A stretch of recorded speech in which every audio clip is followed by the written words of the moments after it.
Nobel prize. Alfred ബെൻഹാറ്റ് Nobel എന്ന് പറയുന്ന രസതന്ത്ര ശാസ്ത്രജ്ഞനാണ് നൊബേൽ പുരസ്കാരം സ്ഥാപിച്ചത്. അദ്ദേഹം 1833 സ്വീഡൻ്റെ ക്യാപിറ്റലായ സ്റ്റോക്ക്ഹോമിലാണ് ജനിച്ചത്. അദ്ദേഹത്തിൻ്റെ പ്രധാനപ്പെട്ട ഒരു കണ്ടുപിടുത്തമായിരുന്നു ഡൈനാമൈറ്റ് എന്ന് പറയുന്നത്. അതൊരു സ്ഫോടക വസ്തു. അങ്ങനെ ഒത്തിരി കണ്ടുപിടുത്തങ്ങൾ നടത്തിയിട്ടുള്ള വ്യക്തിയാണ് നമ്മൾ ആൽഫ്രഡ് ബെൻഹാറ്റ് നൊബേൽ എന്ന് പറയുന്നത്. അദ്ദേഹത്തിന് അതുവഴി പേറ്റൻ്റ് ഒക്കെ ലഭിച്ചിട്ടുണ്ടായിരുന്നു. അതുവഴി അദ്ദേഹം വളരെ സമ്പന്നനായ ഒരു ശാസ്ത്രജ്ഞനായി മാറി.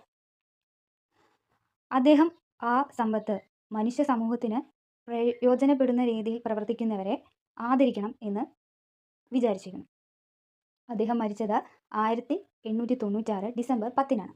അതുകൊണ്ട് ആ ദിവസമാണ് നൊബേൽ സമ്മാനം കൊടുക്കാനായിട്ട് ഉപയോഗിക്കുന്നത്. അദ്ദേഹം ആദ്യം ഈ സമ്മാനം കൊടുത്തു തുടങ്ങിയത് അദ്ദേഹത്തിൻ്റെ മരണശേഷമാണ്. 1901 തൊട്ടാണ് ഈ പ്രൈസ് കൊടുക്കാൻ തുടങ്ങിയത്. ഇത് നൽകുന്ന മേഖല എന്ന് പറയുന്നത് physics, chemistry, medicine, literature, peace, economic science, ഈ 6 മേഖലയിലാണ് നൊബേൽ പ്രൈസ് കൊടുക്കുന്നത്. ആദ്യം തുടക്കം അതായത് 1901 കൊടുക്കാൻ തുടങ്ങിയത് 5 മേഖലയിലായിരുന്നു. അത് physics, chemistry, medicine, literature, peace, ഈ 5 മേഖലയിലായിരുന്നു ആദ്യം കൊടുക്കാൻ തുടങ്ങിയിരുന്നത്. 1969 തൊട്ട് എക്കണോമിക് സയൻസിന് നൊബേൽ സമ്മാനം കൊടുക്കാൻ തുടങ്ങി.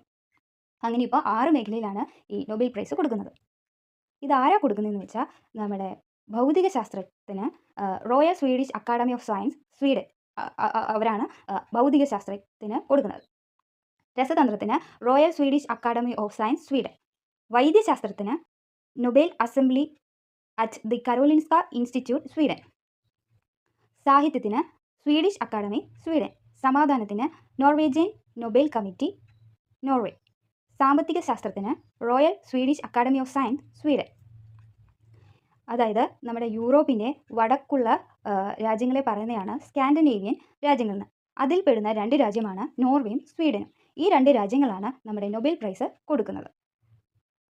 അപ്പോൾ ഈ വീഡിയോ എല്ലാവർക്കും ഇഷ്ടപ്പെട്ടെന്ന് വിചാരിക്കുന്നു. ഇഷ്ടപ്പെട്ടെങ്കിൽ ഈ ചാനൽ സബ്സ്ക്രൈബ് ചെയ്യുക, ലൈക്ക് ചെയ്യുക, ഷെയർ ചെയ്യുക. Thank you.